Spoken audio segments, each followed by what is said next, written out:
Change? Yeah. Big change. Hey everybody, welcome to Two Over Comics. I'm Steve. And I'm Mike. And Mike, me and you were both lovers. Of the Clone Saga. I don't know why I didn't finish my sentence. I thought you meant me and you. We weren't supposed to hold that out yet. Listen, guys. There's a reason why we sit so far apart. It's because we're, Listen, guys, you need to understand. There's more. There's different types of love. Yeah. There's more love than just sexual, physical love. Get your mind out of the gutter. Me and Mike, I mean, we're lovers of characters like Spider-Man. Yep. We have intercourse all the time with our thoughts and ideas and love for characters. If we both said if we were both gay, not that there's anything wrong, that'd be perfect for each other, or if one of us was a woman. Exactly. So, but I digress in our sick fantasies. Anyway, me and Mike, obviously we've talked about the Clone Saga. If you followed any of the videos on this channel, and you already know that because you follow and watch every single one. So I mean, one thing that's on you if you don't know that. That's true. But the one thing you've noticed we've always mentioned, kind of like during our tangents, is the brief era between the Clone Saga and the reboot that happened in 1999, which is what we've called the post-Clone Saga era of Spider-Man. Which I'm gonna tell you right now. Seemed like that was the era of Spider-Man reboots. If you thought it was bad now, just wait till the late 90s. Plenty of times Marvel has tried doing back-to-basics Spider-Man. This was genuine back-to-basics Spider-Man for me and Mike anyway. Yeah. Back when Spider-Man was out of control in the early to mid-90s. Even more out of control than he was during the 2000s under our boy Slott. Yeah.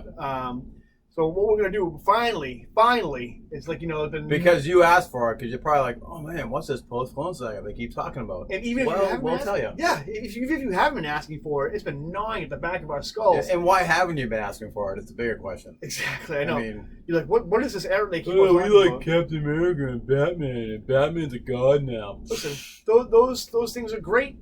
Not Batman god, is it though? We can talk about that some other time. That's a separate subject. That can be our first runs. This is our first runs. That's true. Yeah, that can be the intro. So, okay. So this is our new segment. We kind of want to diversify our portfolio a little bit, and we're going to do a little segment called runs. Normally, what they would be was kind of like a writer, artist, or just a writer on their tenure on a title, something like Tom King on Batman or Scott Snyder on Batman. This was actually we're going to do since it was basically like a 2.5 year run on Spider-Man with 4 different writers, 4 different creative teams, over 4 different titles.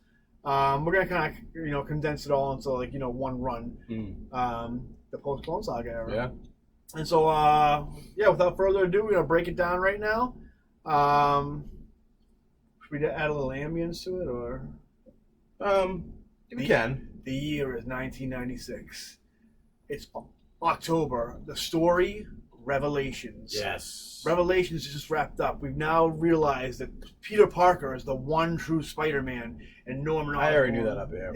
We all knew it. We all knew it reading it, but now it's actually on paper.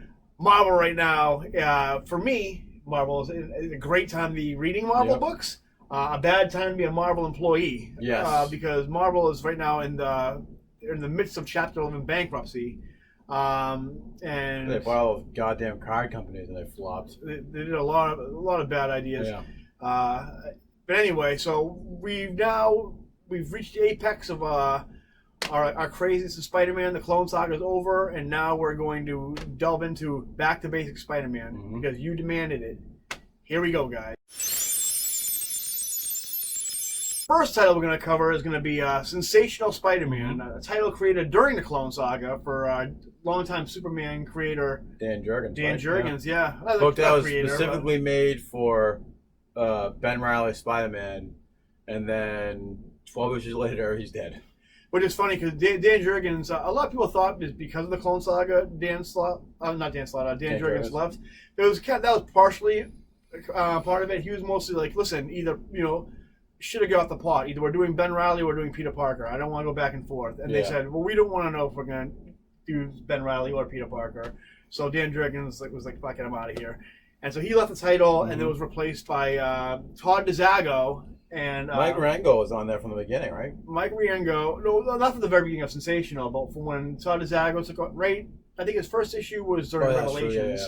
Oh yeah, Jurgens did the art as well for the first 11 issues. Okay, that's what he does. But this so Sensational Spider-Man post Clone Saga ran from issue 12 to issue 33. And this was basically like the fun Spider-Man title, I guess. It was like the Saturday morning cartoon Spider-Man.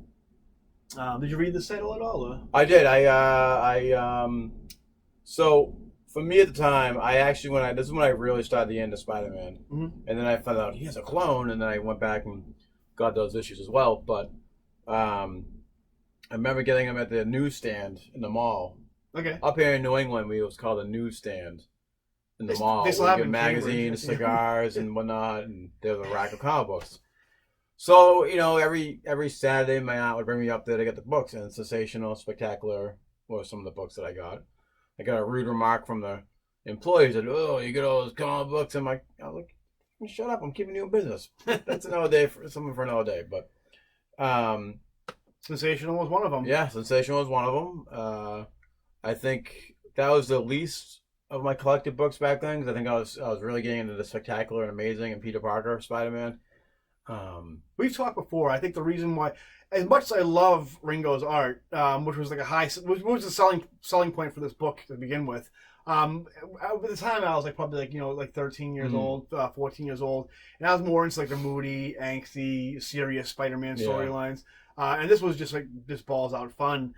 The first storyline was basically Spider-Man going to the Savage Land. Yeah, with Kazar. And Stegron, the dinosaur man. Yep, yeah, team up with Doctor Strange at that as well. There was actually a storyline with Doctor Strange also. That was so basically, I mean, like Zago and Riengo didn't like drawing violence. He said he never drew violence, he drew action. And he definitely did that in spades in this book. There was storyline with the Prowler, where there was a different Prowler. Yep. That Hobby Brown had to kind of figure out. They focused on characters like the Trapster, a.k.a. Paste Pot Pete. Yep, and Trapster will come up very shortly as well. The Looter was in there. The Looter, he was awesome. Other goofy character who thought he had powers from a meteor that came to Earth, and he would actually talk to the meteor and split that. And other stupid characters like the Living Pharaoh. Which I think they spent like 3 issues on Living Pharaoh. Yeah, that was 1 issue too many. If you can believe that. Then came that Doctor Strange storyline, which I mean, between the Savage Land storyline and the Doctor Strange storyline, I think that was towards the end, right? That was close to the end, because I remember I recently just completed my Sensational Spider-Man run. Clap for me. Good job, Mike. Good job. And I remember that was the last few issues I needed to complete that run, but yeah. That was the last storyline. The Doctor Strange one was right before they did Spider Hunt and Identity Crisis, which we'll talk about in a separate part of this video, only because all the titles kind of coincide into that, and it's kind of just like worth kind of focusing on that rather than every time we talk about a title, like, going into the Spider Hunt. So yeah, I mean, those storylines.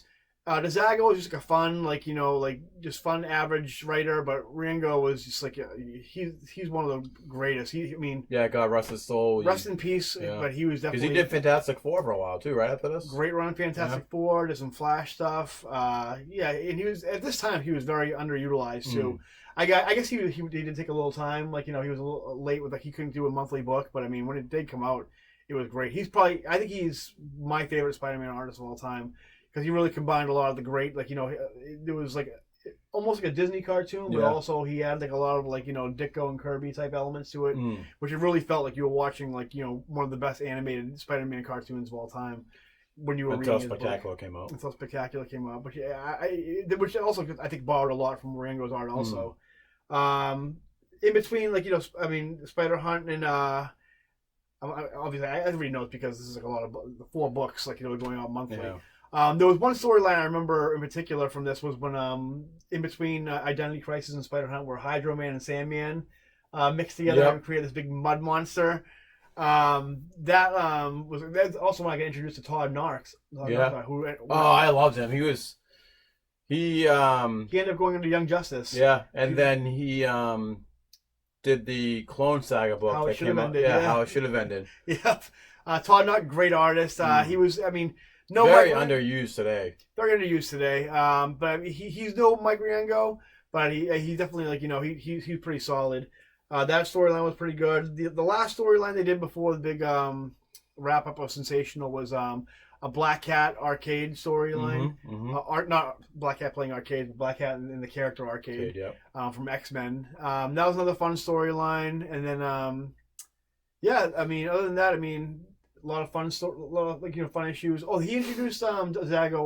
What was the name of the character? Two new characters. Billy. What's his name? Oh yeah, he's the photographer that was following around Peter. Billy Walters. Yeah. He was a reporter. He was supposed to be the young hip character because Peter was like he was there. Although they were trying to make him young and relatable, he was also kind of a mentoring a younger generation. And Peter was always blowing him off, not on purpose. Peter didn't like him yet until the very end. That's when he's finally hey, we're cool. And they took a picture. Mary Jane took a picture of them doing yard work together or something. Weirdos. Yeah. So they did him. Oh, there was also they introduced a police captain, a single mother one, and she had a deaf daughter, Hope. Oh yeah, that's right. Yeah. Yeah, I forget Hope something, but she was deaf, and she was she knew because she did sign language, and she found out who Peter was because Mary Jane kind of the same way watched Mary Jane her or something like that. I think it was I think it was the same way Daily too. Grind. It was either. They met at the Daily Grind, and I think she hung out with Mary Jane a lot. It was something like that they did. Yeah. And that Daily Grind, if you don't know, is from where Ben Reilly worked. Which they actually stopped in there during the Sensational run. But yeah, and then after that, it ceased to exist. Yeah, they never made mention of it or the characters ever again. After this. But she figured out who Spider-Man was. She was scared of Spider-Man. And then the last issue of Sensational, before Gathering of Five and all that, was a Rhino issue where Rhino's tearing up the place because he can't get out of his Rhino husk, I guess. Spider-Man saves her, and and Spider-Man does sign language to Hope, and she's like, oh, I'm not afraid of you anymore. And that was the end of that storyline. And so yeah, that's Sensational felt like more like it was just single issue greatness. There was a few story arcs, minor story arcs.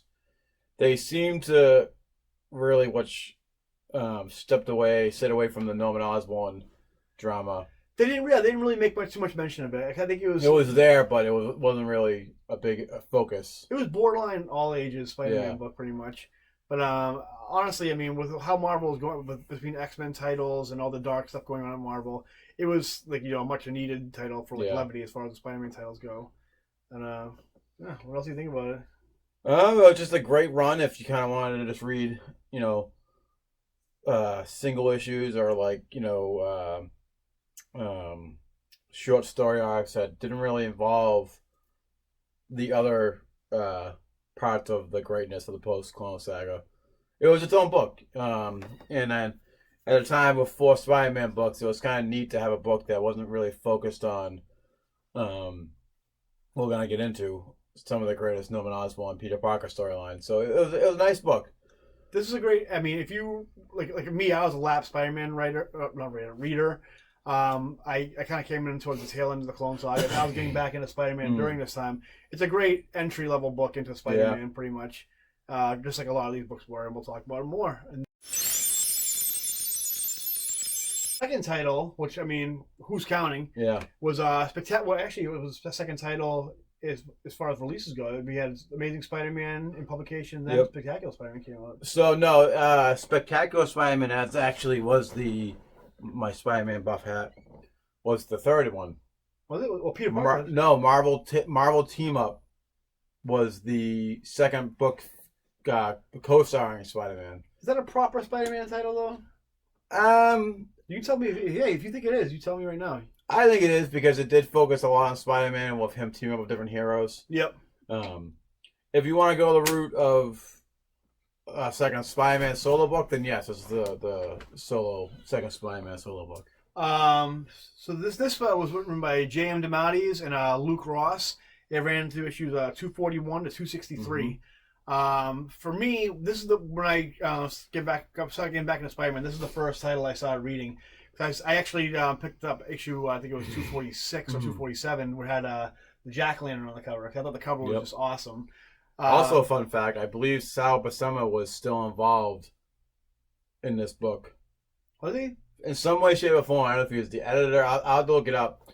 But I remember reading somewhere that he was involved in that book from issue 1 all the way up to the end. Oh, the Or Google. some variation. I could be wrong. I heard that somewhere, but I know even for the longest time he was involved from issue 1 all the way up till. I'll have to Google that. It could be editor or inker, so I don't know, but yeah. Pique my curiosity, Yeah. Mike. So anyway, this I'm probably incarnation of blaming Spider-Man.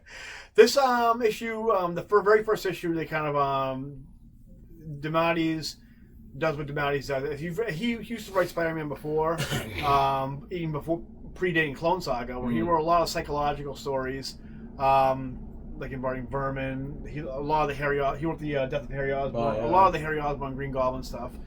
He also wrote the Craven, the Grim Hunt. Yep. Is it the Grim Hunt? Is that what it's called? I think it's called his Last Hunt or something. Oh, Craven's Last Hunt. Yeah.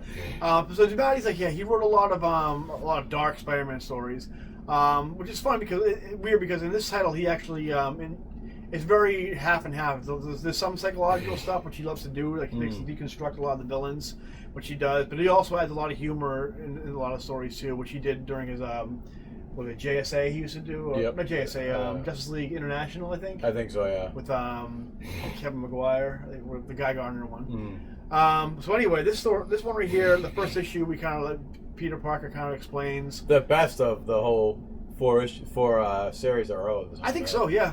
I would say this was it stayed consistent, the same artist pretty much the entire. I think this one and Peter Parker were the most consistent as far as the artist goes. Yeah. Luke Ross, a very underrated Spider-Man artist. He was a perfect mix at the time, anyway. Towards the end, he kind of felt a little rushed. Yeah. But during the beginning, he was very McFarlane influenced. Had a little bit of like J. Scott Campbell in there too. Little Ramita. A little bit of Ramita. Senior. Yeah. But he was like just it's like a poor man's McFarlane. But I'll take a poor man's McFarlane on Spider-Man, honestly. Yeah. The first storyline they did. Dealt with a chameleon. Mm-hmm. He this is before Paul Jenkins got a hold of him and started dissecting him even further. This one we reveal that he's actually related to Craven. Yep. Craven, of course, DeMatteis loves Craven. He loves the Cravenovs. Mm-hmm. So he actually brings back also Craven's, which we don't know at the time, but it's revealed as Craven's son, Aloysia. Oh yeah. His name is. And he's Craven's son. He was not a bad guy when DeMatteis had him in this title. Later on, they ended up just making him a villain because they wanted Craven. Yeah, because they didn't have a thing called Get Craven. That was this guy or something like that. Or, that was based. Yeah, it was. I think it was Ron Zimmerman who started writing it. It was the guy who wrote Get Shorty. Or Be Cool, whatever it is. And it was stupid. It was a weird time. I didn't even bother getting it. As much as I love the Quesada era of Marvel, there was a lot of weird stuff being thrown at the wall during that time too. But this one right here, he kind of works with Spider-Man at some points during this. Reveals that he was used to torture Chameleon as a kid. Yeah. Mary Jane at one point beats the shit out of Chameleon for impersonating Peter Parker because he does find out that Peter Parker is Spider-Man in this. I don't know if he still remembers now. I don't think so. We'll find out in the newest Spencer run. Yeah. Because Spencer in one of the latest issues brings back Chameleon back, so we'll see. In this one we also DeMatteis focuses on John Jameson. Yep. Who we all know is the Man Wolf. At one point he kind of Man Wolfs out. Jameson gets him into a relationship with Ashley Kafka. Yeah, from Ravencroft. So Ravencroft comes back again and who's massively de-aged in this. And some she's kind of like the Franklin Richards of the Spider-Man universe. But sometimes she's dealing with the Clone Saga will de-age anyone. So what can you say? It's funny. Luke Ross draws Ashley Kafka and Marla Jameson, who were previously these old biddies, and then all of a sudden, they show up in this title and they're just like smoke shows, Marla is with Jameson, and then they sex swapped Ashley Kafka in Amazing Spider-Man 2. Yeah. To what, and they even had Ravencroft in the Amazing Spider-Man 2 movie, which when I was watching it, and I'm one of the few that like that movie, that I'm looking at this dude right here is a perfect Doc Ock for this universe. Why the fuck would they? But I digress again. It's funny, the relationship, because you have Jameson and John Jameson with Ashley Kafka, and Jameson with Marla, and they're both Kafka and Marla are both scientists, but when you see them like together interacting, like Jameson's wife's like J. Jonah Jameson's wife is like very like not like very conservative and very like like by the numbers, and of course Kafka's very liberal and like like it's all about people's feelings and stuff, and so watching them clash was kind of fun for a while. I think they killed both those characters in Slot's run. Yeah, but John Jameson is coming back. That big friggin' goddamn Carnage storyline that's coming. Oh, is he? Yeah. Cool. What else? Oh yeah. I digress again. But there's a lot of the demise. They took a lot of time focusing on characters. Their supporting cast. Flash Thompson. They dealt with alcoholism the entire time during his run, which was really great. Yeah. Gave a lot of depth to Flash, which was kind of thrown away after before the Clone Saga, they kind of got rid of him because before the Clone Saga, he was dating Felicia Hardy, the Black Cat. Yeah, he was kind of like so he was there a lot more. He was just post high school Flash Thompson pretty much. And this one, they added a lot of depth to him. Another thing that Slott just kind of threw out and like decided, I don't know what happened during Brand New Day. I think he joined the army, something like that, and they. Yeah, he was still part of the army during all this, alcoholism storyline, but. I think he kind of like, because Flash Thompson joined the army way back in, we're talking, Romita Junior, Senior, I'm sorry, days. Like right out of high school. Yeah, right? Yeah, and then I don't think we found that he loses his legs till the Venom storyline where he becomes Venom. So that's why when spoiler alert, Flash Thompson dies at the end of Slott's run. That's why I didn't really like, because I hadn't really been keeping tabs on Flash after this. Cause the Flash Thompson I knew was like this pre One More Day era was the Flash Thompson I knew, and so like after like they kind of messed around with his continuity a little bit. Making him Venom not only made his character better, but it made the character itself. That's my favorite Venom run.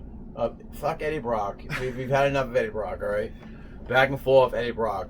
But I'll probably piss some people off with this, so I'll digress. Back to Spectacular Spider-Man. Yes. We also get, before we get to the big thing they focused on a lot going forward was Mad Jack, was Jack Lantern. Yep. Another stupid Spider-Man character, but had a great costume. Yeah. This one they brought him back, and he was had some kind of beef with Jameson, which was a subplot that they had going on.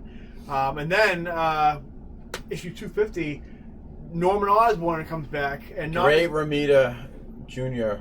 artwork on the cover. Two covers. They had Romita Jr. and Romita Sr. Two different covers. This wasn't the Green Goblin coming back. This was Norman Osborn coming back, and this was just like, I mean, DeMatteis did this a lot when it was a previous run Spectacular, where he had Harry Osborn and Peter Parker kind of like playing psychological games with each other. This was now Norman Osborn buying the Daily Bugle. Yep. And he was, and this was just him, like just gnawing away at Peter Parker. Like it was like this was like the first time they were trying to make Norman Osborn be like one of the head villains. Yeah. I mean, it was still purely Spider-Man focused, and if you liked Norman Osborn during Dark Reign and all that stuff, you'll absolutely love him. This is where the seeds were kind of like like for that type of the Goblin Cult. Yeah, which we'll touch upon the Peter Parker Spider-Man storyline. Although I didn't realize at the time how similar the Superman titles and the Spider-Man titles were at the time. Because basically they kind of turned Norman Osborn into some of a Lex Luthor type character. But they did it phenomenally. They did great though. Because I think I think Norman Osborn. I think he's a better character than Lex Luthor anyway. Well, that's not true. I think the apples and oranges, I guess. Yeah. But they did a good job with Norman as far as really kind of nagging Peter. And Jameson, because it wasn't the traditional, Green Goblin versus Spider-Man like it has been.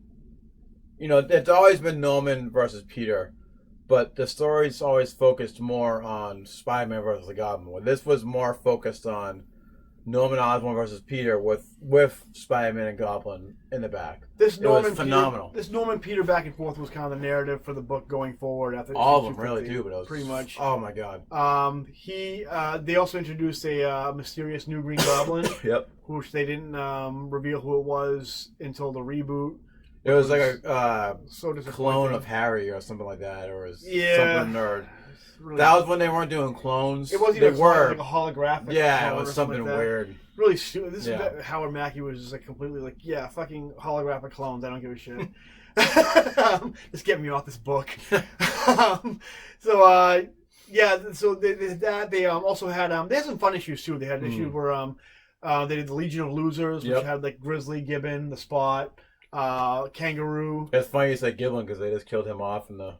They did, yeah. Storyline. The Spot, who me personally I think is a very underutilized, a huge potential character. If I don't recall, you want him to be on Avengers. If you made your own team of Avengers, I had an Avengers team. One day we'll do I'll build our own team video. Yeah. And I had actually so the Avengers originally started off with two villains, we were Quicksilver and what's her name, Scarlet Witch. I thought it'd be cool to have two more villains, have Venom and the Spot on there, and kind of have. Well, you kind of got your Witch of Venom being on Avengers. He's on the Salvage Avengers right now. I mean, which I could care less about, but. So we had those storylines. We had the White Rabbit we talked about. Then of course the 250 is basically the seeds that were planted for Spider Hunt, which we'll talk about again later.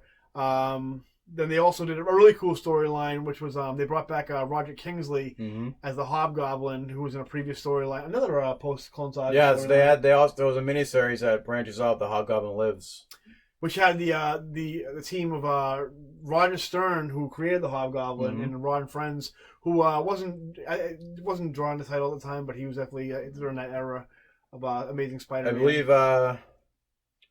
Romita Sr. did the artwork. Romita Jr. covers. did Romita Sr. did the covers of those. Yeah. It was at the Goblin's Gate, and it was basically the Hobgoblin saying he had the information about Norman Osborn that could incriminate him, and it turned out to be a hoax. Yeah, I think Goblin's Gate was before the the Gathering of the Five. Yeah, and, which we'll talk about that too.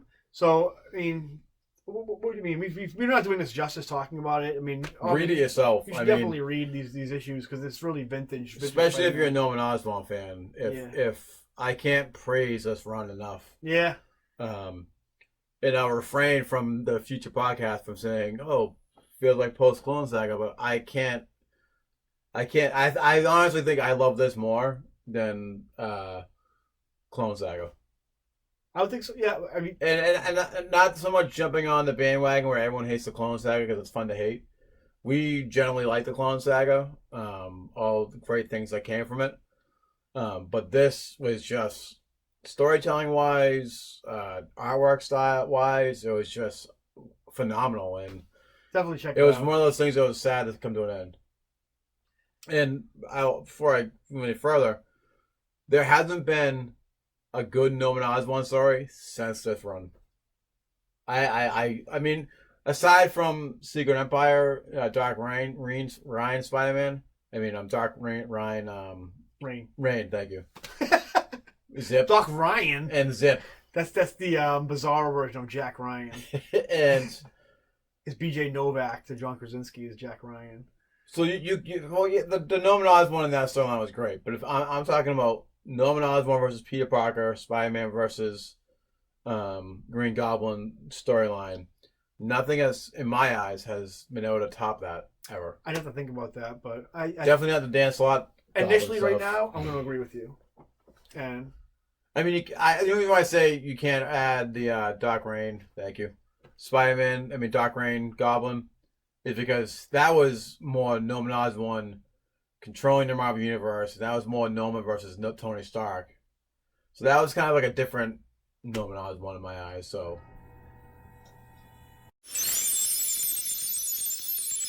our next title, we're gonna do a title that didn't really change, and when the reboot happened, kept the same creative team. It's Peter Parker Spider-Man, which that title in itself was almost a reboot.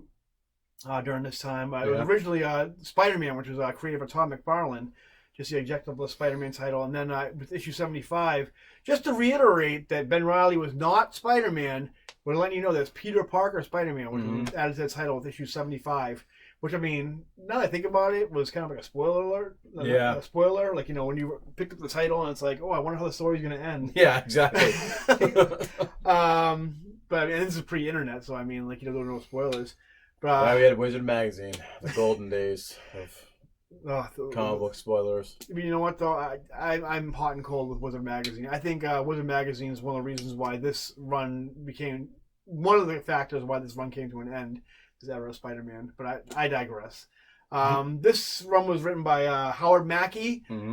Before he just withered out and died, his soul withered out and died, and drawn by a longtime favorite Spider-Man artist who at this time I didn't really care for, but I really grew to love, was John Romita Jr. And, his best to this day. He was good on this, but really coming into his own in this. Yeah, it wasn't until he was teamed up with JMS after the Mackie era.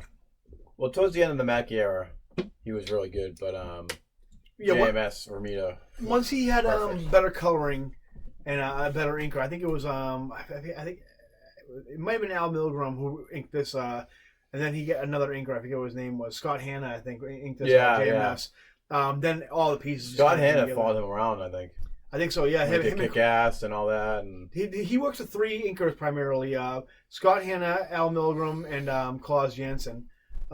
Klaus Janson did Daredevil stuff. Yeah, and he also, I think, Claude Janson did his Avengers run, which I don't think he had an inker on there. I think it was just a name because, dear God, that was the worst John Romita Junior art. I'm sorry. I think that's when John Romita was finally like, I think I've done enough of Marvel. He was doing kick ass, so he was like mailing in the Avengers work, and it was horrendous. Yeah, well, I think a lot of people are mailing in Avengers at that point, not just the artists. So anyway, Mike, why don't you take us through Peter Parker Spider-Man a little bit? So, in my opinion, this was the second best book of this whole era. We had a bunch of... we started off with a new character called Shock, I believe. Oh, yeah. This book focused on... Not the Shocker. Even though the Shocker was on the cover. Yeah. He was on two of the covers, if I don't remember. Yeah. But this focused more on Peter Parker, and Mary Jane going back to school, ESU graduates.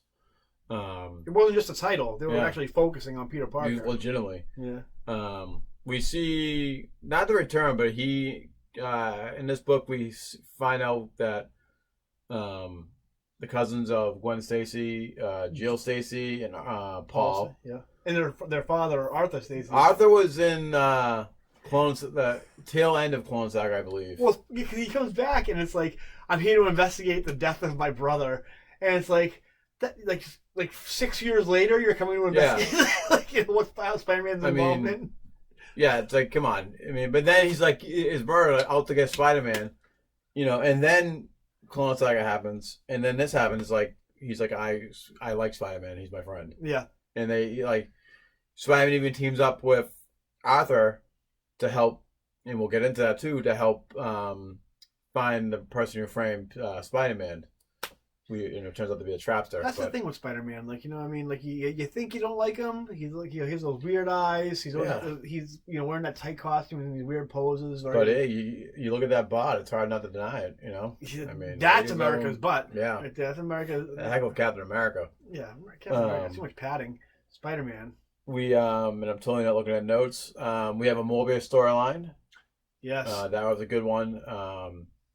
We actually see Spider-Man get bit by Morbius in this. I see. I always get confused because Howard Mackie and John Romita were doing this title, and they also did the reboot, and there's a storyline with Morbius in that also. But this one, where Peter doesn't believe in vampires. I know. But yet one of his enemies is a vampire. Yeah.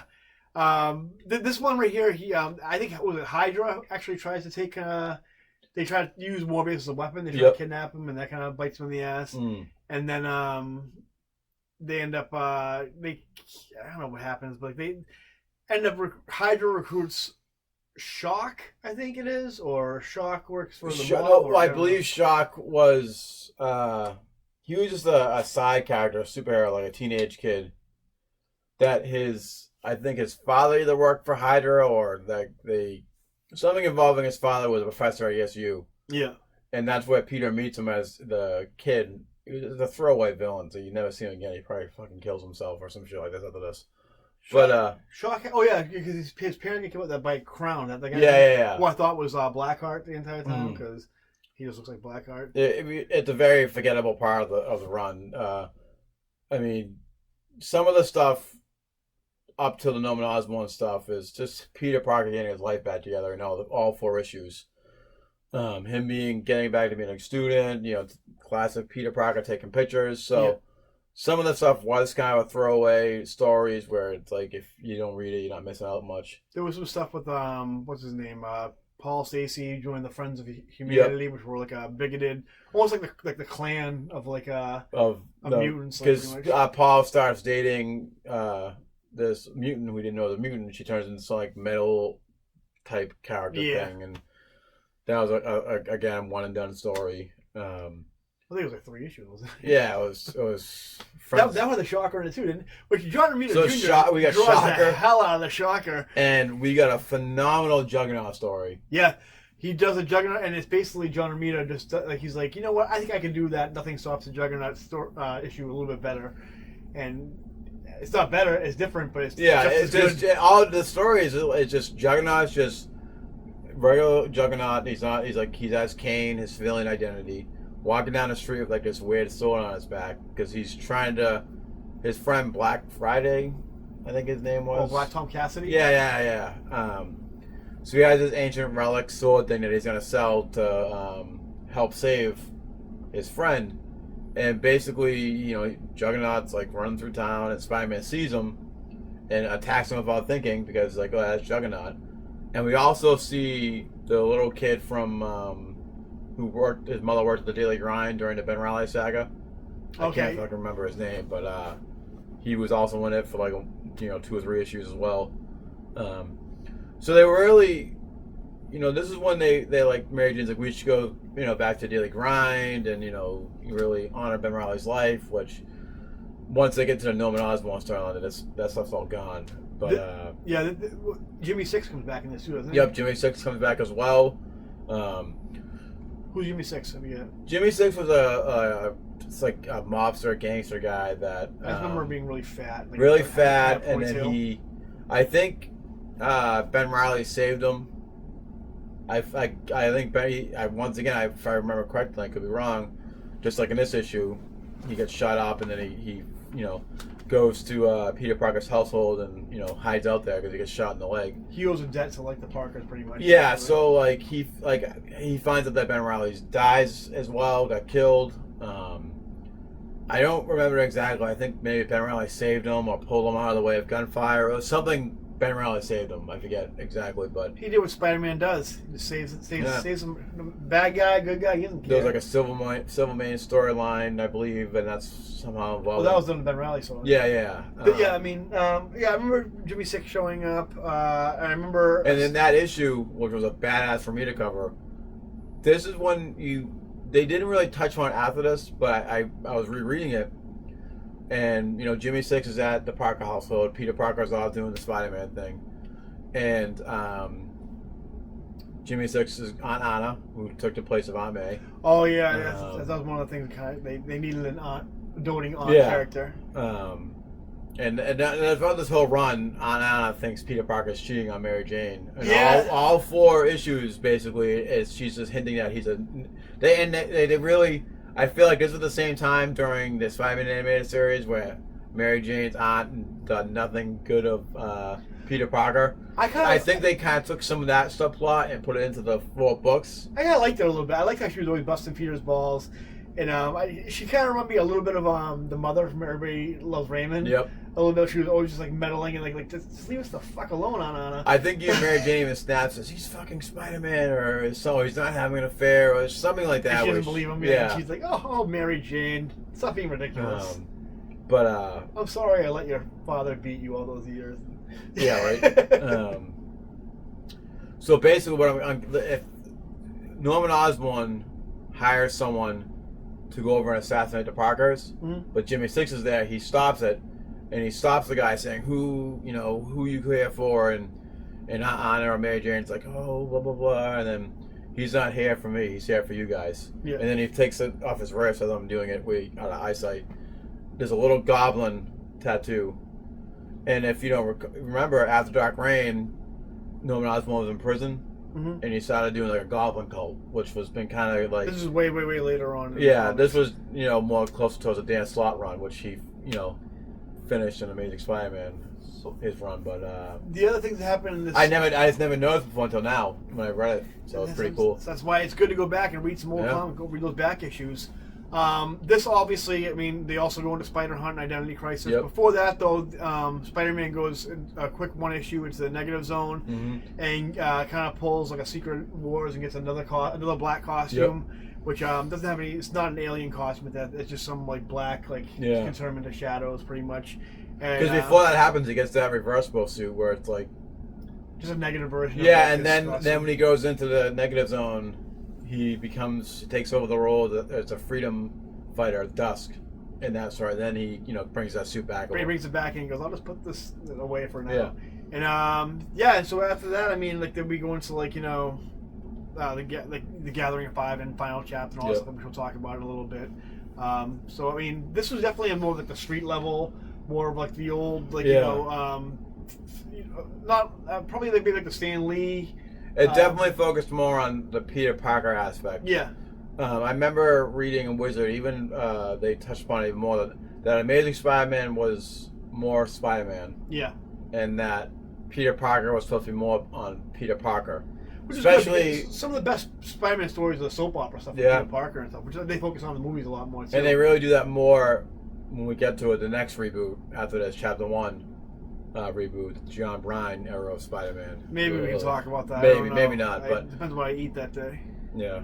If you want to feel depressed about life, maybe we'll do it for you. So just let us know in the comments. So that's Peter Parker, Spider-Man. I think pretty solid run. Wasn't my favorite out of it at the time. Looking back and reading it, I really enjoyed it. Romita was on point. Mackie still cared at that point. Yeah. And pretty solid run. Peter Parker, Spider-Man. What we're going to do now is the last out of the 4 titles, Amazing Spider-Man, that was written by, at the time, ex-editor-in-chief Tom DeFalco. Yeah. And it started off anyway with Steve Scrooge doing art. A lot of people didn't like Tom DeFalco. I love Tom DeFalco. Well, me too, but I remember on Earth X2, the Spider-Girl issue, where it says in the back books, good riddance, Tom DeFalco or something like that. It was some secret message that I don't think I had the issue. I think they snapped it before the minute got out. But Tom DeFalco is a very paint by numbers Spider-Man writer. He wrote Amazing Spider-Man back in the day, following Roger Stern. He wrote a lot of the black costume stuff when they revealed this costume was alive. He also wrote Thor, which I think is a very underrated run on Thor. By the time he became editor in chief, and he was also involved in the Clone Saga too. Yeah, the guy who okayed it. And then he is a hero. He is a hero, yeah. Underrated. He was then fired as editor in chief because I guess people just I don't know if they hated him or he just didn't want the job to begin with. He was kind of like Jim Shooter. I think everyone hated him too. Everybody hated Jim Shooter, but honestly, he resided over probably one of the best eras of Marvel. But so Tom DeFalco came back to Spider-Man, and it's basically he just never stopped writing.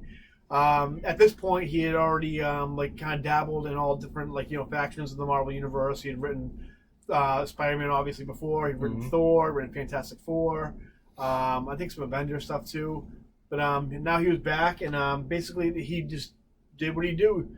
He it's like he never left. He never left. He started writing Peter Parker like he never left. He just was really to dabble in the Marvel universe, to have fun, with all different, not just the Spider-Man universe, but he liked to go into the X-Men, characters. And he brings all those elements to the Amazing Spider-Man book, especially X-Man. Oh yeah, well he's one of those guys. He works for Marvel. He's a writer for Marvel, and he's like, okay, I'm at this toy store, and I can just use whatever I want. Why don't I just pull every toy I can and play with all of them? Why just play with just one section of toys?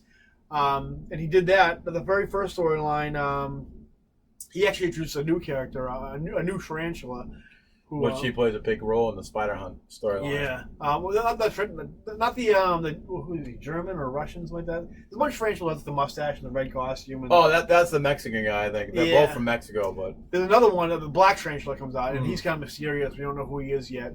He has some kind of dealings with the Rose. Much better than the actual tarantula. Yeah, and another character he'd invents Delilah, I think her name is, where she's I think brother or sister with Overdrive.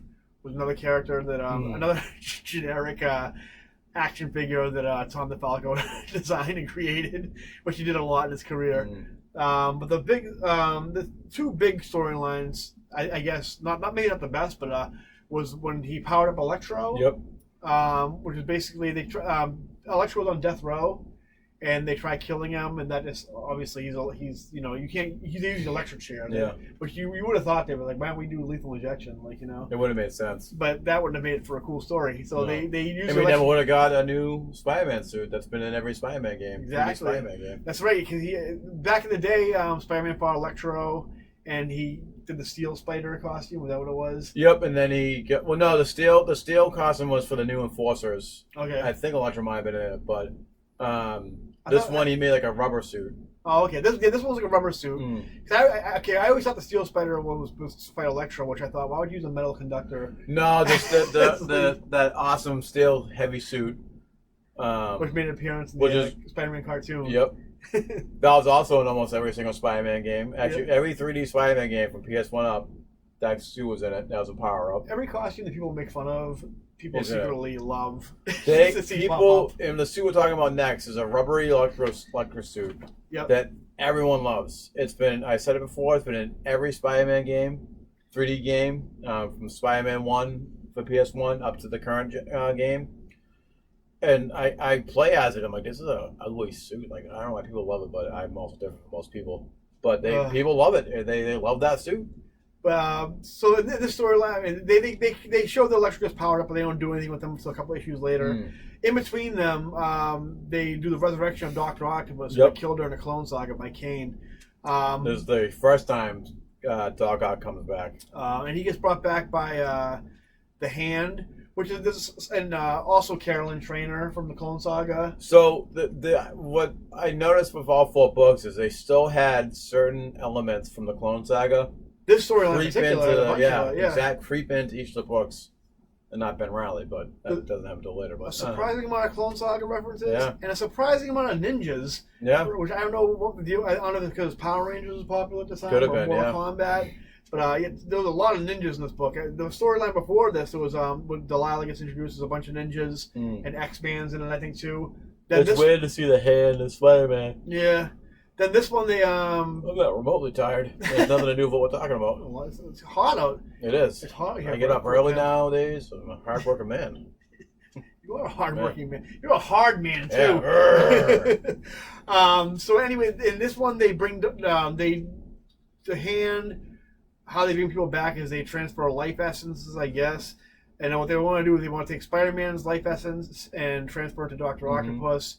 Obviously, Spider-Man, breaks free or whatever. And then Stunner, another character from the Clone Saga, Dr. Octopus's lover, I guess, who's actually, she's like this big, like porn star looking, like, Pamela Anderson type. Yeah, it was during the whole virtual reality. But she, in real life, she was actually, this is like just like an avatar for her. She was basically slob. this big, this big, like land sea cow, in this like virtual reality console. But so anyway, she ends up transferring her life essence, sacrificing herself for her love, Dr. Otto Octavius, and Dr. Octopus comes back, and they don't do anything with him for the rest of the time. I don't think we see anything from him until the relaunch was Spectacular. Years later. I think the next time we see him, I think is actually during I don't know when it was. I think it was he gets the Sinister Six back together, doesn't he? During during the reboot, and it's kind of dumb. It's with Venom in it. Very, not even worth talking about. Yeah.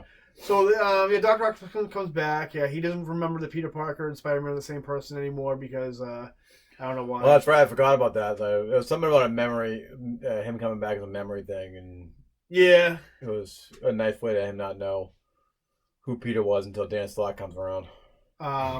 Next storyline, which is the one when I thought of Amazing Spider-Man during this time, the storyline I always think about is where the Carnage symbiote takes over the Silver Surfer. Which is just another crazy Saturday morning cartoon story. And this book has always been hot. It's always been worth money. And now that they're doing that giant Carnage storyline coming up, which in my eyes is kind of a sequel to Maximum Carnage, if you want to do it that way. Yeah. But as big as a scale, affecting the whole universe, Marvel universe. This was just a book that was on fire from the beginning. I think it was like a 10-ball book as soon as the thing came out, and then This book was just fun. It was, just like Sensational was. It was just like, a guy who liked to write comics, writing fun comics. phenomenal art too. I think it was a different artist too. I think Towards the end, I think it was Joe Bennett who actually draws Immortal Hulk right now, I think. But I started off with Steve Skroce, who I didn't enjoy. Back when I was reading it, back in '96, I didn't enjoy his art. Tom Lyle maybe. Tom Lyle did a couple of fill-in issues. He did that awesome Venom book. But he did. Venom one shot. This book was very inconsistent with the art. Yeah. Out of all of them, I mean, I think Sensational and this one were the most inconsistent. This one had, I think, several different artists. But Steve Skroce did the big storylines, the Electro storyline and the Doc Ock storyline, and the art's just really weird and ugly looking. Yeah. I mean, Steve Skroce, he ended up evolving into a better artist in better books. He did one with Brian K. Vaughan, I forget what it's called, but he ended up actually doing storyboards for The Matrix. That's why he left the title. But if it pays more. Yeah, paid more. Plus, at this time, like we mentioned before, Marvel was just in a really bad place financially, so it wasn't really worth sticking around for. Especially when they have 4 Spider-Man books. Yeah. As much as I love Spider-Man, even then I thought it was too much. After the Spider Carnage storyline, not Spider Carnage, Spider Silver Surfer storyline, we actually in that storyline we find out that Cletus Cassidy has cancer, and that's the only reason that Silver Surfer gives the symbiote back to Carnage, because Cletus Cassidy, because basically he died without it, and Silver Surfer's a big hippie who believes in all life is precious. So, and I digress as I always do. The current writers of Marvel really are digging into their history, because you mentioned Cletus Cassidy having stomach cancer and whatnot, the bug saying hi. We find out in the latest Venom issues that the symbiote tricked Eddie Brock to thinking he had cancer the whole time. Well, what's left to do in Marvel? I mean, all the best stories I think have been written, so they kind of go back to the well and But they're respecting the history. Nick Spencer's respecting the history of Spider-Man by bringing back characters from the past, which is why I think it's going to be Bart Hamilton. Bart Hamilton's going to play some role, whether he's that lizard dude, but whatever. But yeah, I hope so.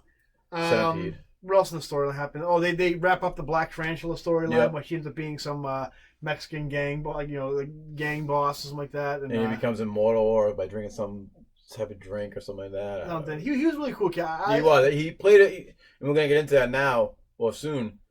He played a big role in Daredevil. Daredevil, but also he was in Spider Hunt. He played a big role in that. He did. I think they should have kept it. I mean, I think what DeFalco was trying to do, he was trying to do his own version of the Hobgoblin mystery thing, where you know who he was. But I think Marvel at the time was wrap this storyline up before we reboot. Yeah. There was that awesome Romita cover where he's tearing the mask off of Peter, and you see Peter down like this, as you can't see me from the screen. So on the screen, but it was just a really great cover. After that storyline, they basically DeFalco kind of bounces around the Marvel universe, does some Daredevil storyline, does a X-Man storyline. He really had a hard on for X-Man for some reason. Yeah. X-Man did a story of Spider-Man in the future. And it was just a fun time that we're reading Amazing. I mean, nothing really stands out as far as milestone storylines, but it was just fun comics. Yeah. Do you enjoy it? Or? I love that era so much that I've always said it. I think Amazing was definitely the third best book at the time. I still stand by that Spectacular and Peter Parker were the best books then. During that time, Amazing was the only one I wasn't reading. Yeah, I was reading. Which you would think that of all these books out there, that Amazing Spider-Man would still be the premier book, because it's the flagship title. Yeah, but the Spectacular and Peter Parker were fucking outshining it. But again, I think it was the age I was at. I think I was more into the angsty, edgy stuff, which I mean, it's Spider-Man, so it's not that angsty and edgy, but it's definitely the more serious Spider-Man that I was looking for. Because those were the days, We were teenagers, we were angry, and All right, let's talk about Spider Hunt now.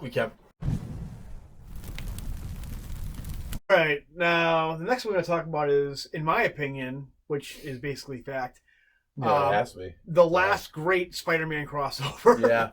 Which was Spider Hunt. Mike, why don't you walk us through Spider Hunt? How it all So kicked off? Spider Hunt started with Norman Osborn being attacked. That was the seeds of it in Spectacular Yeah. 250. He records Spider-Man beating him up. Yep. You know, and what Spider-Man didn't maliciously go. He did, but he didn't like purposely just try to get himself framed to beat him up. It was Norman Osborn. They kind of made it seem like, you know, Spider-Man just attacking, just bursting in, attacking a legitimate businessman, who everybody knew wasn't a legitimate businessman. But he was, you know, what they were trying to do. Well, Norman Osborn can't be the Green Goblin. Yeah. He was, because the storyline, the Green Goblin framed Norman Osborn, and that's why he had to go into hiding and all that jazz. It all. Go read the books. Yeah. You know what I mean? We told you what issues there were. Yeah. Also, Spider-Man gets framed for killing this mobster, something Jimmy Z or something like that, and then because he was like suffocated with like webbing, and he was framed by the Trapster. Yep. Basically, he hangs him from a lamppost in front of the police station. Yep. And basically gets framed for thinking a Spider-Man weapon because, well, let's not do our homework. And but it's so because Spider-Man's been operating in the city for like so many years. You think they would be like, no, this is clearly glue. Yeah. And not webbing. So, but Spider-Man's never really killed anyone before, you know. So why would he death right now? But that was just the maybe Traps became a different kind of glue, which kind of like turned because it did look like webbing. So he did something to make it look like webbing to frame him because Norman Osborn paid him off to frame him. During this storyline, this is when the Black Tarantula really plays a big role in it. Shotgun. Some big black guy with dreads who has two shotguns. Really stood the test of time. Because he came back and Old Man Logan, a quick short run with Old Man Logan was going after, what the hell is that? Bullseye. Yeah. From that awesome Daredevil movie. I like that Daredevil movie. I love that Daredevil movie. But I'm digressing. Nothing wrong with that movie. Yeah, I'm digressing yet again. I get that way. So it was a character that stood the test of time. Elektra sucks. Yeah, Elektra did suck. But they both played big roles in it. Basically, also the Green Goblin kidnaps Norman Osborn. Well, the thing you're missing right now is that Norman Osborn at this point has purchased and is in charge of the Daily Bugle. Yep. So he puts like $1 million bounty on Spider-Man's head. Yep. Did you mention that, or was I ignoring you? What's that? I think I might have been ignoring you. You might have already mentioned that. No, I didn't. I actually forgot about that part, even though I just read it. Okay. So the bounty on Spider-Man's head. And Norman Osborn, he's basically behind the whole thing pretty much. And basically everyone with a gun is out there just shooting at people or shooting at Spider-Man, regardless of, you know, what may happen. Innocents may kid. And there was a part where Black Tarantula completely decimates Peter. Rips his mask off, uses it as a trophy, says, "Find Norman Osborn and then leave the city forever or I'll kill you." So there was actually Luke Ross did the amazing cover where it was Spider-Man with the webbing over his head. Yeah. And we also had this throwaway character has a handgun. It's just a regular schmo who's down his luck, finds Spider-Man beaten and has him by a gun, but doesn't take the bounty on him. He saves him or something like that. Doesn't Jimmy Six save him at one point too? Jimmy Six does too. Yep, Jimmy Six saves him. Also, I remember the Green Goblin kidnaps Norman Osborn too from Norman Osborn, and it's like, wait a minute, I thought Norman Osborn was the Green Goblin. So now this is further proof that Norman Osborn can't be the Green Goblin, because how could he kidnap his own grandson in front of himself? In the world of clones and, you know, all that nonsense, it can't be Norman. It's impossible. The layers of Spider-Man. Yeah, it's just so great because this showed the true. How does this wrap up anyway? Basically, it wraps up with Spider-Man saving Norman Osborn. Norman Osborn hinting at that this new Goblin is his father. Yep. And at the end, he gets impaled by the Goblin Glider. Yep. But it ends with Spider-Man. No, he wasn't. He was not. He's not cleared yet. Nope. Because this leads up to Identity Crisis after this. So he basically can't be Spider-Man anymore because there's just too much heat on him. So, but he saves Norman Osborn, and then we see at the end of it, kind of like the first end credit scene, so to speak, where Norman Osborn is with a bald Green Goblin, where the armor protected him from the glider impaling him, and they see them walking off in the background. He says something like, "Hey, son," or something signifying, "Now you did a good job," blah blah blah. That he was talking to Harry. So that's where do we go from here? Identity crisis. So, right off the heels of Spider-Man, we get Identity Crisis, written by Brad Meltzer and art by Rags Morel. It's one where Dr. Light almost they erased Batman's. Oh no, that's a different one. Oh.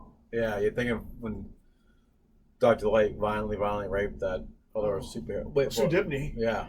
Why is Dr. Light in Spider-Man? He wasn't. You're thinking about completely different storyline. Oh, DC Comics. he created Mega Man, right? No. You're just Brent. He's a year older than me, so his mind's going now. Oh, wait a minute. No, Identity Crisis, the Spider-Man story. Yes, I remember that. Yes. Oh, it ran for 2 issues in each of the 4 titles, and where Spider-Man decided he could not be Spider-Man anymore, so he creates 4 different identities. Adopts 4 different identities. Yeah. One. Let's break them down. Which one? What's first? We touched upon it early on in the Peter Parker storyline where it goes to the negative zone. He keeps the Dusk costume, which is what? Just like a suit, that makes him somewhat invisible. I think he can glide with shadows. Pretty much. He's got like Noob Saibot from Mortal Kombat. Yeah, basically. And it's just easy to draw because it's just a black silhouette. Yeah. We have Ricochet or Rick. In Amazing Spider-Man, we do Ricochet, which is basically Robin. It was basically Robin with basically Peter Parker and Mary Jane go into a thrift store, and she's like, "Hey, look at this jacket with an R on it." Yeah. And they make him the Ricochet, where he's basically just a guy bouncing around and he throws discs, and that's Ricochet. And then we get the Hornet, the sensational Spider-Man one, and that's basically where Hobby Brown basically creates that suit for him. Yep. And that one's pretty awesome. I like that one a lot. I'm drawing a blank on the golden one. Oh, that's Spectacular Spider-Man. They do Prodigy. Prodigy, yes. Which is basically like a Superman with like a knight's costume on. Some of the designs were okay. The Hornet one was really good. Yep. It was kind of great that the Prodigy, the whole time, Peter Parker is just sitting there laughing it up. Norman Osborn endorses the Prodigy. Lo and behold, beneath the mask, it's Peter Parker. Yeah, and it's a good thing Peter was lifting weights at the time too, because he had to have that big Superman physique too, because there was no padding with that. That was all Peter Benjamin Parker. Yeah. Which is weird because he's all jacked up in Prodigy, but he's also like skinny and during the Ricochet costume and stuff. But I mean, these stories should be for 2 issues each. They I think in Spectacular, he fights Jack Lantern and Conundrum, I think his name is, which is some guy with a puzzle face that keeps shifting. They end up actually in that storyline, I think, revealing their Conundrum and Jack Lantern have connections to Quentin Beck or something like that, which doesn't get wrapped up until years later. The threads to that. Hornet, I don't know who he fights in that. I think he's running with Johnny Storm. I think so. Yeah. And that's about it. Ricochet, I don't know. I think he fights Elektra, I think is what it is. Yeah. Because they were still doing the hand storyline, I think. Still knee-deep in ninjas and Amazing Spider-Man. And then Peter Parker, I don't know who he fights in that. It's probably some, it was very, city, down-to-earth. Yeah, it was just create 4 new identities. Yeah. And the great thing about this is this is actually a spin-off. You actually have... I do. I'll be right back. While Mike's getting it, I'll tell you, they actually create a spin-off comic called Slingers, which is very short-lived. Yeah, maybe we can do a run issue on this before I get rid of it. Hold that up to the camera there real quick. So look at this, pure greatness. And I'm terrible at it, and I'm blocking half of it, but... the debut of Chris Cross, not the rappers, the artist who actually moved on to Captain Marvel, which we talked about. And this is the variant collector's edition, which is probably just the same as everything else. But I think it was Marvel's answer to Teen Titans. Yeah, and it was great. It was actually a really good run. They had a bunch of kids take on the identities. I think I don't know who the benefactor was who gave them the. It was the Phil Urich? No, it was let me pick it out real quick. basically, I mean, the one I remember the most is like the Dusk was like some goth girl. Yeah, it was the Prodigy was some like football like hero guy. Obviously Ricochet was some jokester guy. Yeah. And, the guy who was Horn actually had cerebral palsy. I guess so. I mean, Yeah. he needed the armor to actually like be able to function like physically 100%. I'm drawing a blank on who it was. It was the old black superhero. It was he in the Invaders? Yeah. I can't think of his name, but you know what? You the viewers. Yeah, we'll do a run on this. Yeah, it's definitely a good ASAP. book. It's very short-lived and a very worth the read. I recommend that. Black Marble. Black Marble. Yes. Yeah. Yes. So yeah, that was basically Identity Crisis. Basically during this time, apparently within 2 issues, like the bounty got taken off Spider-Man, and he was able to resume his Spiderly duties. Yep. And that's Identity Crisis. Bang it. And now, for the very last storyline, to wrap up this golden era of Spider-Man, we're just going to have a nice walk on a sunny day in a park and step into a big pile of dog shit, which is the gathering. I actually liked it. Did you? Yeah, I did. Oh, I didn't see that coming at all. It's still better than what's to come, so. Yeah, we do get the gathering of 5. I thought for sure you were going to be. No, I page. actually enjoyed it because there were some things that came of this, of which the next chapter of Spider-Man comes in where homeless Peter Parker is making out with Maddie Franklin. Yeah. Which was really weird. This was this is the storyline to set up like a new era of Spider-Man after the reboot. I barely remember what Gathering. I remember Gathering of 5 was basically this ritual that had Madam Web. So it involved Madam Web, Maddie Franklin, Norman Osborn, Override. Yep. Delilah too, wasn't it? Yeah. Or maybe it wasn't Delilah. I don't know. Norman Osborn wanted to gather all of these pieces of ancient artifacts that one would create madness, one would make you immortal, one would make you insane, and one would make you, I think the immortal might have been God or powers of a god. And when you think of Spider-Man, the first thing that comes to my mind is ancient South American, mysticism. It was kind of out of left field, but it did somewhat make sense that Norman Osborn wanted to be a god. That part was a little. And when he actually at the end gets the insanity. Yeah. Mike, spoiler alert. Oh wait, we'll edit that out. No, we won't. Well, this was a lead into the final chapter. Yeah. So I'm not interrupting you enough. So shove this in my it mouth starts off with basically Norman Osborn getting all these people to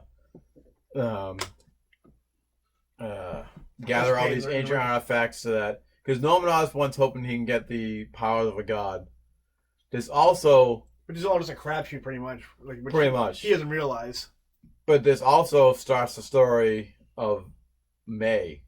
Oh, yes. It doesn't say which May, but it's insinuating that it's their baby daughter May. In between all the I remember all the parts where they're talking about the Gathering of 5 and them getting together. They have these scenes with Allison Monograin. Mm-hmm. Monograin, I think her name is, who was the nurse who kind of took off with Mary Jane's stillborn child, May Parker. They never really.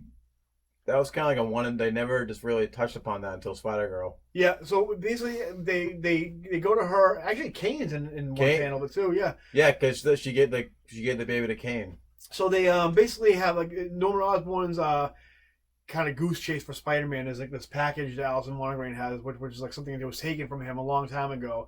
And of course, Spider-Man's okay, I'll deal with this Gathering of 5 stuff later. Yeah. I need to focus on because this is obviously my kid. And Mary Jane's listen, this is not the kid. I felt the kid die. Yeah, I felt him die, and then. Which I mean, obviously I don't know. Maybe they never got resolved, Yeah. So Spider-Man's on this goose chase. Norman Osborn they're gathering all the people with the power things. What happens, Mike? So it happens we now get into the final chapter.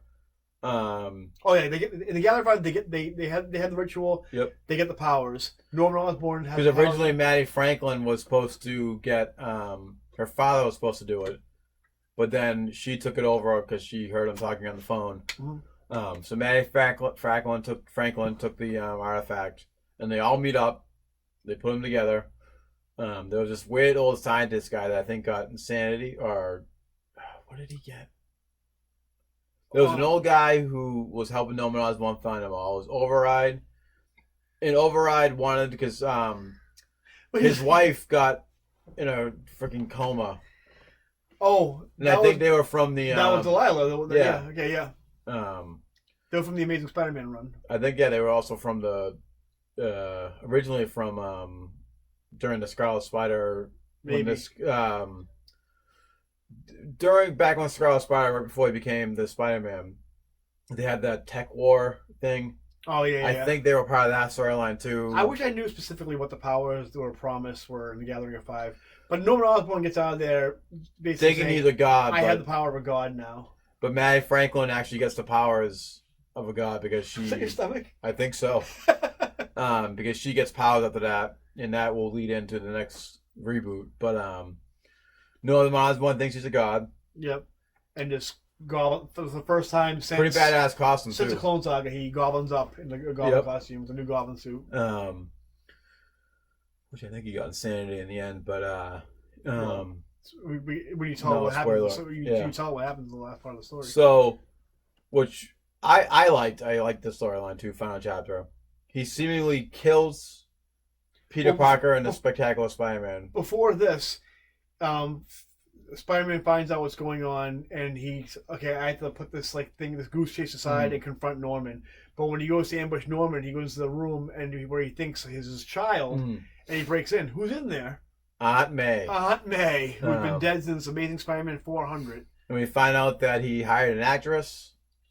And gave her, plastic surgery. Yeah, it was a whole thing. And it was just really stupid. But anyway, the writers just wanted Aunt May back. Yeah. And now she's back. So Peter loses his shit, and he goes after Norman. Mm-hmm. And so they have this... Because Aunt May had, this... type of bomb thing that when she died, it released a virus that would kill everyone in the world or something like that. That's what Norman told Peter, yeah. And so they had this big knockout drag-out fight that's destroying half the city. Yep. And fighting and so Norman finally beats Peter, right? He just beats. He kills him. So that was before I got that book and I thought, oh shit, Spider-Man is dead and the world knows who he is, because the Norman in that spectacular issue, the final issue, he wipes the floor with Spider-Man. Yep. Throws pumpkin bombs at him at the end. He gets blown up, and then he's holding him. I finally did it. Blah blah blah. And then Peter Parker Spider-Man comes out, and it made it seem like. And it shows Norman just all webbed up and just cackling to himself, and Spider-Man standing over there, and he's like, "What the fuck?" And they basically killed Spider-Man off in Spectacular. They killed him off because that was the last issue of Spectacular Spider-Man 263, I believe it was. But it turned out the whole issue you read prior to Spectacular Spider-Man was all in Norman's head. Because why, Mike? Because it's Spider-Man books. He got the gift of insanity. Yes. He wasn't the gift of a god. He got the gift of insanity. Oh, typical Green Goblin. But this, which I think a lot of people, this was what people hated. I thought it was the Daily Bugle is basically destroyed, and it starts to fall down, and there's people still in it, and Spider-Man jumps in. That was good, yeah. Holds a building up on his shoulders, and it kind of plays remnants of the final chapter storyline with Steve Ditko, which made me a Spider-Man fan. That's why it was the storyline was called the final chapter. Yeah. So it pays homage to that. All the people are bashing Spider-Man, hoping he dies in there, hoping, they're blaming him for all this. And the whole time in the back of his head, because it's Aunt May, if I stop here, Norman Osborn wins, the time bomb goes off in her head, releasing the virus, killing everyone on Earth. I wasn't sure either, because Norman Osborn was just crazy, and there was no... No, there was something, because Reed Richards gets it out of their head. Oh, was it? Yeah, it was something, it was an actual thing. While since I read it. And... Peter Parker's I gave everything to this city and they still hate me. And then he's like, what if I just give up now and let it be over? But he can't, because if he dies, Aunt May will die again, and so everyone else, and he can't do that. The true hero that he is, he just pushes the building up with one arm. I remembered exactly. And I'm going to reread this again because I have it very easy to reread. And it was just great Spider-Man. I love this so much. I mean, I'm a big Spider-Man fan, so it's kind of hard to take my words with a grain of salt. But this was the culmination of the whole like Norman Osborn returning thing into the storyline. And this was, for me, it was kind of like a letdown. Like this is like the big send off of Spider-Man. This is how we're going to end the original volume. This is before reboots became commonplace and renewal ones became commonplace. And like I mean, I wasn't a fan of Aunt May coming back either. I thought. But what's to come of Spider-Man was fucking awful. Oh yeah, I can admit to that. Well, they reboot the Spider-Man. Well, this is the thing. The reason why Spider-Man was rebooted and why we lost this era, we're all done this era of Spider-Man, the post-Clone Saga era. The reason why I didn't keep on going while we had to reboot was basically, once again, Marvel, like getting stabbed in the side by Image again, where when Image left Marvel, like Todd McFarlane, Jim Lee, and all those guys, they left Marvel and crippled Marvel, and then so then they got them back for Heroes Reborn, and they were like, oh, these new #1s are selling. Let's do that again with Daredevil and all that stuff. And they're like, oh, Daredevil selling with new #1 because they all had that picture of the sky, the sunny sky with the Fantastic Four thing in it, or Iron Man's hand. They had a Heroes Reborn selling one, and they're like, oh my god, #1 selling. We're not doing well as far as financially. Let's do new #1s. So they do the Heroes Return, new #1s. Oh, they're selling like crazy. Let's do the Marvel Knights. They're selling like crazy. Let's do Spider-Man now. And then they did a variant with Spider-Man with it's the sunny sky, the clouds, and it's the Spider-Man head in it. And Marvel has been doing it every since. Couple of years ever since. They learned the wrong lessons from Image. Let's just say Brand New Day was a fresher breath of air compared to Chapter 1. Yeah.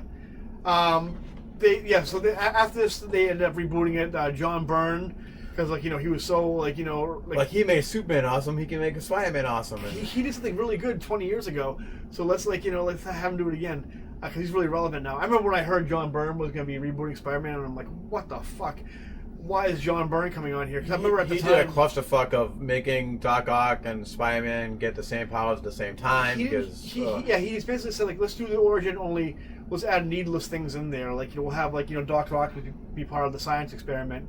Instead of, a microscope, we'll have a computer, because that's young and hip. He tried modernizing a great origin. Which is so dumb, because I remember reading interviews back during the Wizard days. There used to be these Wizard World message boards. Yeah. I don't know if you guys know what message boards are nowadays. Those were like social media back then.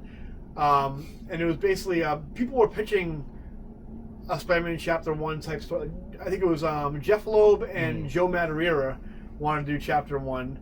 And Ralph Macchio was like, no, I think John Byrne will really sell some issues. And they skipped over Joe Mad, who was like red hot off of Uncanny X-Men, and Jeff Loeb, who just finished Long Halloween. It was on fire, and they were like, "No, let's get the guy who's doing Wonder Woman currently." So they rebooted the Spider-Man. Apparently, the other powers, the godlike powers from the Gathering of Five, were spider powers to Maddie Franklin. Yep. And so she took over as Spider-Man for a while. And Override being on fire, named Shadrach after one of the a biblical character who was. I think the old man became immortal. Who knows? Who cares? It's a throwaway story. Yeah. So so that was. We had homeless Spider-Man after the whole Mary Jane. Let's please not get into. Yeah, we're not, because it's just awful. So I'm getting stressed out just thinking about it. So for me, I mean, again, we kind of have nostalgia glasses on it, because again, we were at that time where I was really into comics. Yeah.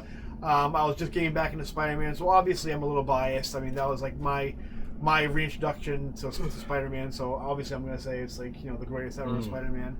But would you honestly say, if you take your nostalgia glasses off, would you say this is the best era of Spider-Man? Or? I think from what came, it was the best era of Spider-Man. It was one of the best eras of Spider-Man, because we mentioned before that Mackie just didn't give a shit after this. Yeah. Oh yeah. After John Bryan's run was horrendous, Mackie got both books and just didn't give a shit anymore. I want to say this is right up there with the JMS run of great eras of Spider-Man. I honestly do think it's one of the best eras of Spider-Man now. I think it was a good example of theory and execution by these creative teams, where they're like, listen, Spider-Man's a mess right now. just make great Spider-Man titles, and I think they did all those writers did their jobs on all 4 titles, and yeah. And never when there was one too many Spider-Man books from a big Spider-Man fan like myself. It was just great. So what I'm going to do is I'm going to in the description below I'm going to put the issue numbers, the titles, the ones you guys can check them out. Go to your local comic book shop and go pick them up physically. If you Please can find do. them back issues. If you want a great Spider-Man run, this is it.